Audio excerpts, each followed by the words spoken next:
मेरी माता बहनों से कह रहा हूं, 10, 12, 15 साल बच्चा ना होवे तो हमारी माताएं रो रो के थक जाती हैं, और देवरानी जिठानी तो तैयार बैठी हैं बकवास करने के लिए। ले ले ले ले ले लल्ला खिला ले, लल्ला लल्ला खिला ले, लल्ला। तैयार बैठी हैं, तैयार।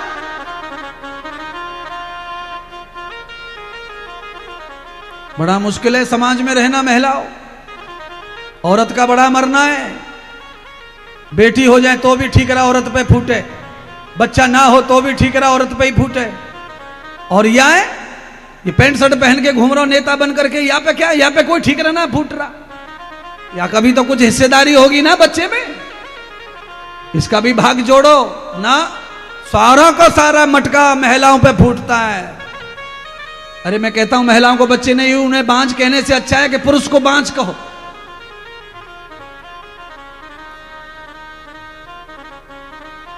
सौ साल भजन किया माता देवहूति ने, और 100 साल भजन के बाद में भगवान प्रसन्न हो गए। श्री नारायण 100 साल भजन होने के बाद में जब भगवान प्रसन्न हुए तो देवहूति को कहा, वत्स मांग लो, क्या मांगना है, मैं प्रसन्न हूं तुम्हारी भक्ति से। तो देवहूति माता ने कहा कि मेरे कल्याण करने के लिए मुझे पुत्र दान करो, मेरा कल्याण कर दे ऐसा पुत्र होना। देवहूति माता ने भजन किया इसलिए बुद्धि अच्छी हो गई। औलाद मांगी, पुत्र मांगा, पर ऐसा नहीं मांगा हमारी संपत्ति का मालिक बने, ऐसा नहीं मांगा। हमारे वंश को बढ़ाए, ऐसा भी नहीं मांगा। ऐसा बेटा मांगा कि जो मेरा कल्याण करे, मेरी अज्ञानता को मिटाए, मैं अज्ञान हो गई हूं, मेरी तृष्णा को मिटाए, ऐसा पुत्र दान करो। तो भगवान कहने लगे, देवी इसके लिए तो मुझे ही तुम्हारे पुत्र बन के आना पड़ेगा। तो आज मेरे परमात्मा ने देवहूति माता से भजन से प्रसन्न होकर के नारायण ने देवहूति का कल्याण करने के हेतु ही पुत्र बनकर अवतार ले लिया। क्या अवतार लेकर भगवान आए, तो बोलिए श्री कपिल भगवान के जय। कपिल मुनि के रूप में भगवान का आगमन हुआ। कपिल भगवान ने आकर के अपनी माता को ज्ञान दिया, आत्मज्ञान, मुक्ति का ज्ञान, परम ज्ञान दिया। और देवहूति माता को अपने पुत्र को गुरु बना करके ज्ञान पा करके मुक्ति प्राप्त हो गई महाराज। ऐसी ही ज्ञान बच्चे हमें प्रदान करें, हमें मुक्ति करें, ऐसी माताएं प्रार्थना करें भगवान से। पर आजकल कौन प्रार्थना कर रहा है भगवान से? सबको एक ही बात पड़ी हुई है, बस हमारे कमाई को खाने वाला आ जाए। बस ये मकान बना लियो है, एक कमरा ऊपर, 2 नीचे, बरामदो बना लियो है, बस या के लिए लड़का होना। बस बोलो, वे लड़का हो या ना हो, इस बरामदे में 1000 बैठे सोने वाले, काय को चिंता कर रहा है? छोड़ के तो देख, मर के तो देख। पर अपने पेट में से जो पैदा होता है लोग उसको ही अपना मान बैठे हैं, बस ये भूल कर रहे हैं। और जो रास्ते में हमें मिला है, जो हमारा है, ये ध्यान करिए, जो रास्ते में हमें मिलता है और अपना हो जाता है वो अपना ही है। पिछले जन्मों के कारण वो आज मिला है, वो अपना है, ये ध्यान करो। ये जो पेट से पैदा हुआ है ये भी तुम्हारा है, जो रास्ते में मिला था वो भी तुम्हारा है। समय आने पर कौन साथ देगा वही तुम्हारा है, बाकी तुम्हारा कुछ भी नहीं है, है? समय आने पर पता चलता है कौन अपना कौन पराया। देवहूति माता ने कपिल भगवान से मुक्ति का ज्ञान लेकर मुक्ति को प्राप्त कर लिया। और भगवान श्री कपिल ने अपनी 9 की 9 बहनों का पावन विवाह किया। ब्रह्म ऋषियों के साथ में 9 बहनों का विवाह किया, ऋषि मुनियों से विवाह कर दिया। सबसे छोटी जो कन्या थी देवहूति की, कपिल भगवान की सबसे छोटी जो बहन थी उसका नाम है अनसुईया। अनसुईया का विवाह अनसुईया की इच्छा से हुआ अत्रि मुनि के साथ में। अत्रि मुनि कैसे थे? तो भागवत में लिखा है अत्रि मुनि ऐसे थे, त्रिगुणातीतम नवेदितम सर्वम। अत्रि मुनि ने साधना और तपस्या करके नर्मदा जी के तट पर ब्रह्मचर्य को धारण करके रजोगुण, तमोगुण, सतोगुण, तीनों गुणों को जीत लिया था, इसलिए उनका नाम अत्रि हो गया था। आत्रयी गुणातीतम। नर्मदा जी के किनारे भजन करने से ये लाभ हो सकता है। ज्ञान पाना है तो गंगा के किनारे भजन करो, भगवान की भक्ति पानी है तो यमुना के किनारे भजन करो, और तप पाना है, जप पाना है तो नर्मदा के किनारे भजन करो। पूरे भारत में साधु सन्यासी अगर परिक्रमा देते हैं किसी नदी की तो वो नदी नर्मदा है।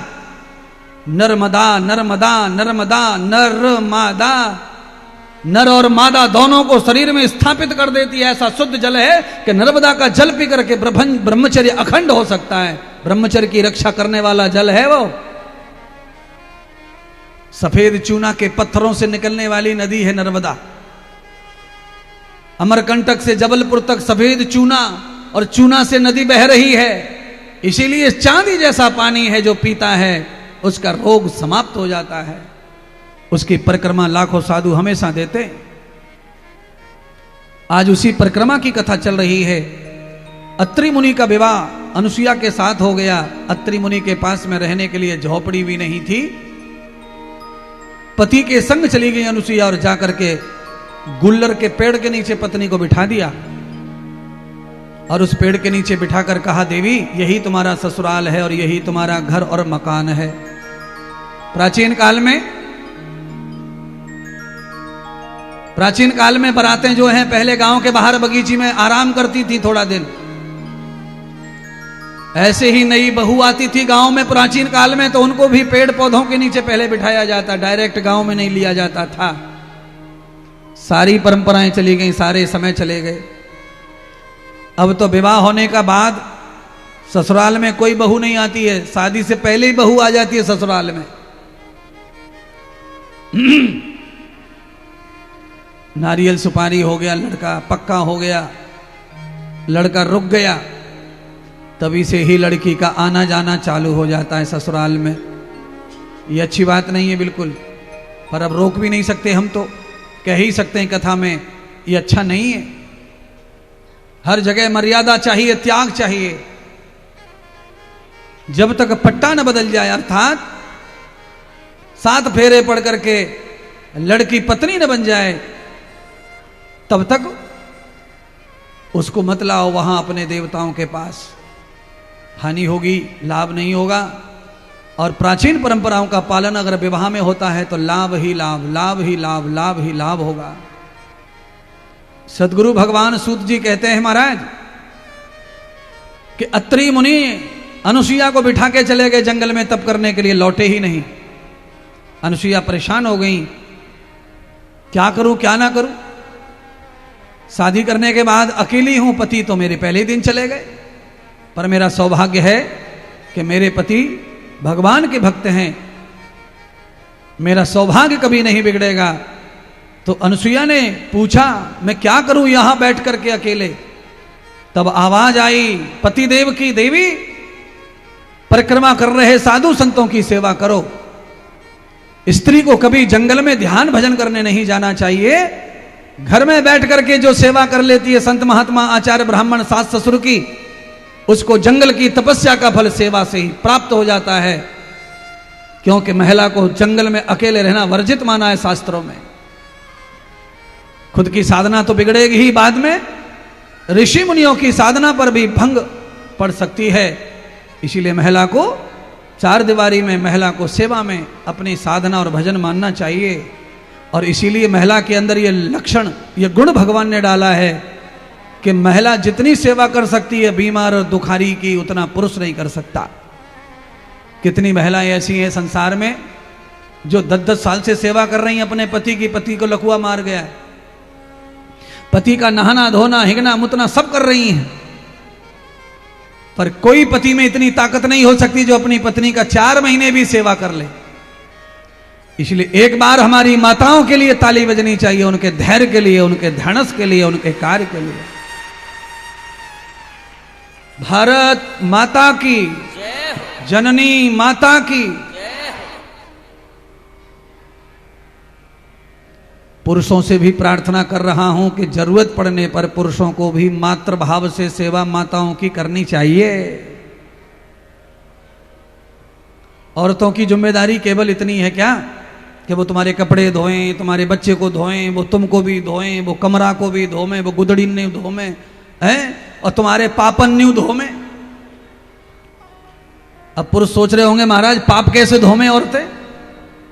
महाराज पूरी साल में जितनो व्रत, जितनो तुलसी को पानी, जितनो भोले बाबा पे पानी औरतें चढ़ा में पुरुष आदू ना चढ़ा सके। करवा चौथ को व्रत करें कि मेरो पति ना मरे कबहू। हे करवा चौथ मैया, मेरे पति को हमेशा अजर अमर अखिलेश रख। अच्छा, कभी कभी मुझे बड़ी हंसी आती है, जिनके पति अच्छे हैं वो करवा चौथ का व्रत करती हैं तो लगता है कि बहुत बढ़िया है, पर जो रोज पति आके शाम को पी के आवे और रोजाना घुटलैया कर दे, दे लात दे घूसा, दे लात दे घूसा, वो भी करवा चौथ कर रही है। बताओ, रोज कुटारो है, रोज पिटारो है, और मैडम करवा चौथ में लगी है। अरे हम कह रहे हैं कोई और चौथ पकड़ ले जल्दी से, सफाई है जा या कोई ऐसे तू शांत हो, खुश हो, रोज आवे सबरी नीली पाड़ दई है, यहाँ नी लो वहां नी लो, यहाँ नी लो वहां नी लो। दारू की नशा में हाथ में मोंगरी पड़ जाए, मोंगरी है मार दे, पत्थर पड़ जाए, पत्थर है मार दे। ऐसे की करवा चौथ करनी है कि यहाँ को चौथो करनो, चौथो। कई पति नाराज हो रहे होंगे, महात्मा हो जाओ, कोई बात ना, हो जाओ। मैं तो भला चाह रहा हूं तुम्हारे परिवार का। करवा चौथ उन्हीं पतियों की करनी चाहिए जो पतिव्रता पति हों। कथा तो वही कहती है करवा चौथ की। सत्यवान सावित्री की कथा करवा चौथ की कथा है। सत्यवान मृत्यु शैया पर चले गए, सावित्री ने पतिव्रत धर्म का पालन किया था। करवा चौथ में प्यासी भूखी बैठी रही जब तक पति जिंदा नहीं हो जाएगा, तब तक भगवान को जिंदा करना पड़ा, नारायण को जिंदा करना पड़ा। है ऐसी कोई पत्नी होवे पतिव्रता, करवा चौथ करे तो उसका तो भगवान सुनेगा। बाकी फिर दूसरी तरह की पत्नियों के बारे में कुछ नहीं कहता। इसीलिए प्यारी बहनों और भाइयों, आज अनुसुईया माता भंडारा खोल लिया। अनुसुईया माता ने अपने घर में भोजन का भंडारा, महात्मा साधु परिक्रमा दे रहे हैं, अनुसुईया माता सबको जिमा रही है, भोजन करा रही है, पानी पिला रही है, सेवा खोल ली।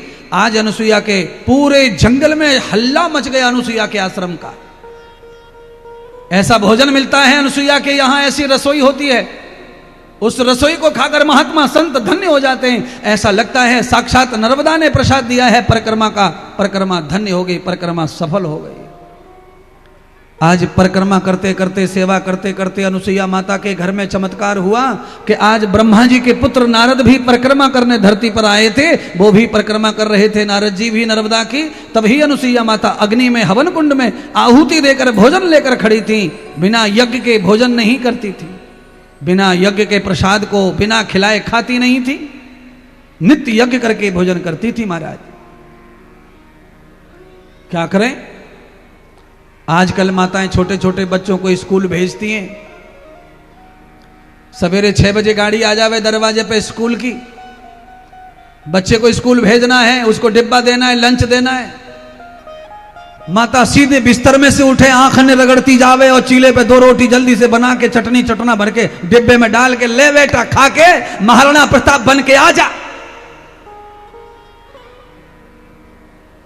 रात भर की गंदगी शरीर में लगी है मैया तेरे, पूरी रात भर शरीर गंदगी फेंके, ना नहाई ना धोई ना, और छोरा को रोटी बना दी और फिर आशा कर रही है ये छोरा शिवाजी बनेगा, शिवाजी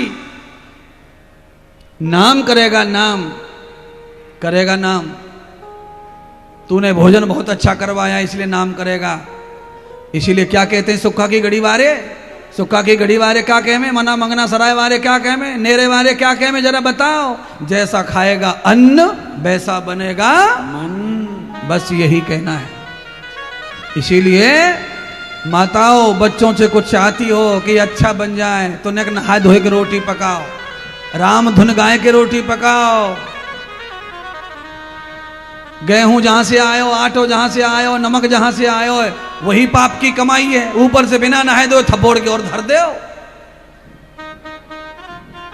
क्या करें महाराज, भाई महाराज तो सब कुछ खोल के जाएगा, कुछ ना छुपा रहा, सब बता रहा है।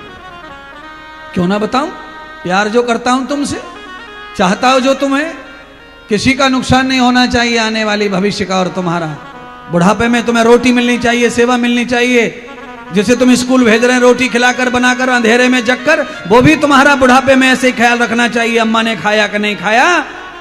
तो उसके लिए माँ को निर्माण तो करना पड़ेगा, अपने आप को भी तपाना पड़ेगा, अपने आप को भी निलाना पड़ेगा, अपने आप को भी मंदिर में बिठा के भजना करना पड़ेगा।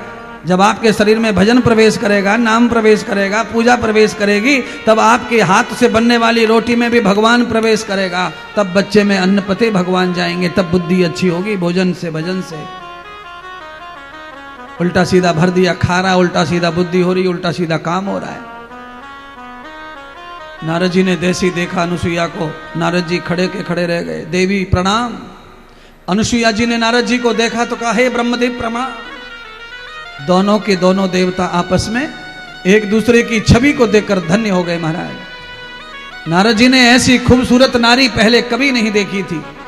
नारद जी के दिल में भाव पैदा हो गया कि मैंने नर्मदा की परिक्रमा दी है, इसलिए नर्मदा माता प्रसन्न होकर प्रकट हो गई है। उन्होंने मां कहा अनुसुईया को, सुंदर नारी को। अनुसुईया ने ऐसा आचार्य कभी नहीं देखा था, ऐसा महात्मा। अनेक सूर्यों की रोशनी निकल रही महात्मा के अंगों से। अनुसुईया ने कहा, ब्रह्म देवता आ गए, प्रणाम किया। यही है सुंदरता में देखना। किसी की सुंदरता को देख करके मोहित होना है। आपके दिल में प्यार उमड़ रहा है सुंदरता को देख करके, तो उस सुंदरता में क्यों ना हम ब्रह्म का रूप देखें, परमात्मा का रूप देखें। हसीनों की महफिल को जिसने सजाया, हसीनों की महफिल को जिसने सजाया, वो न जाने खुद कैसा होगा। सुंदरता को बनाने वाले उस श्याम सुंदर को देखो। हर सुंदर में सुंदरता निखर जाएगी, सुंदरता धन्य हो जाएगी, सुंदरता का सम्मान बढ़ेगा और वो सुंदर हमेशा तुम्हारा ही रहेगा। सुंदरता को देख करके मन में मैल क्यों पैदा करना। मन का महल तुम्हारा कभी नहीं हो पाएगा, वो सुंदरता तुम्हारे कभी काम नहीं आएगी। नारद जी को प्रसाद दिया अनुसुईया माता ने। नारद जी ने कहा, देवी मैंने संकल्प लिया है, मेरी नर्मदा की परिक्रमा जब तक पूरी नहीं हो जाएगी तब तक मैं किसी की देहरी पर चढ़ूंगा नहीं और किसी का जल पान ग्रहण नहीं करूंगा। परिक्रमा देते समय उपास करने की बात है। अगर कोई उपासा होकर परिक्रमा करता है तो उसको सचमुच में फल प्राप्त होता है। खाते पीते परिक्रमा कर रहे हैं सब।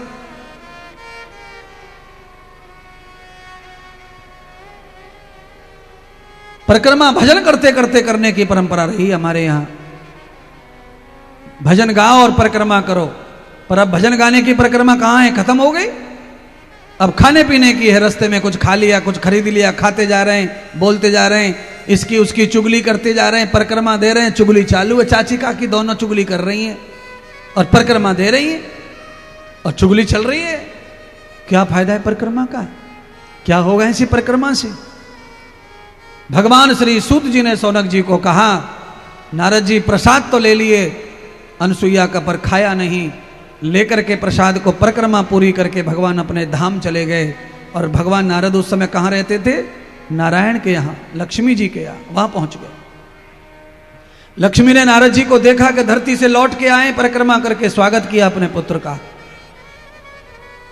आरती उतारी, मीठा मुंह करवाने के लिए प्रसाद लाई, नहीं लिया नारद जी ने। नारद जी ले नहीं पाए प्रसाद को। प्रणाम किया, कुशलता से मेरी परिक्रमा पूरी हो गई माता आपकी कृपा से। अपनी माँ के घर गए ब्रह्मलोक में, माता सरस्वती को भी प्रणाम किया। माता ने भी भोजन लाया, नारद जी ने नहीं खाया। पार्वती जी के घर गए प्रणाम करने, आपकी कृपा से परिक्रमा पूरी करके आया हूं धरती लोक पे। माँ, माया मोह प्रपंच मुझे कोई घेर नहीं पाया। इस कथा का मतलब है कि धरती लोक पर नारद की तरह हम और आप भी आए हैं और धरती की परिक्रमा करके ब्रह्मा विष्णु महेश के पास जब हम जाएंगे, प्रणाम करेंगे, जब दिल से ये कहा जाएगा कि प्रभु आपने भेजा था धरती लोक पर, परिक्रमा पूरी हो गई, माया आपकी हमें घेर नहीं पाई और धरती पर हमने बड़े बड़े तपस्वियों का प्रसाद पाया, तो ही परिक्रमा धरती की सफल मानी जाती है। और जो धरती पर एक बार आ गया वो धरती से कभी छूटता नहीं है।